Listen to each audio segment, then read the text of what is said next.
সম্মানিত ভিউয়ার্স, আমরা দেখতে পাচ্ছি যে হযরত আব্দুল্লাহর একসাথে শুরু হয়ে গেছে, অর্থাৎ দেবিদ্বারের সবজির বাজারে এক বিক্রেতা থেকে খুঁজছেন অতিরিক্ত চাঁদা আদায়ের অভিযোগে এটাকে খুঁজছেন হযরত আব্দুল্লাহ। আমরা সরাসরি আপনাদেরকে দেখাতে চলছি।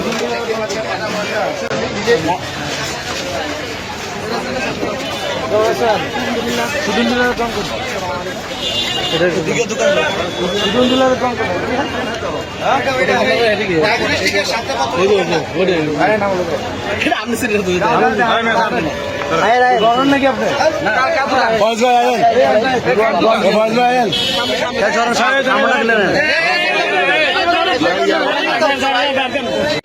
চাঁদাবাজি না করতে এই রাস্তাটা এটি কিন্তু তাদের অবৈধ ভাই।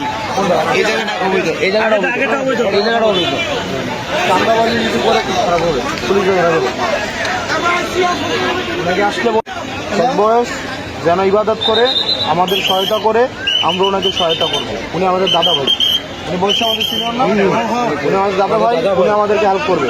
কিন্তু যদি চাঁদাবাজি করে কিন্তু খোঁজ হয়ে দেবে, ওনাকে সাবধান করে দেবে। ওনার অত্যাচারে দোকানদারগুলো অতিষ্ঠ হয়ে গেছে, ওনার অত্যাচারে উনি মেলে গেল টাকা। ওনার অত্যাচারে, এই সুদন ডিলারের অত্যাচারে দোকানদারগুলো সবগুলো অতিষ্ঠ। আপনারা অস্বীকার করতে পারবেন না? আপনারা মুখ খোলেন না? না না, আপনারা উনি টাকা নেয় না সবার কাছ থেকে? টাকা নেয় না, আপনারা অস্বীকার করেন কেন?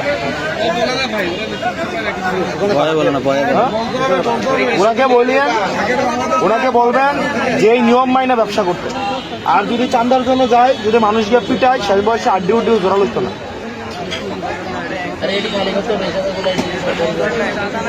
বুঝছেন?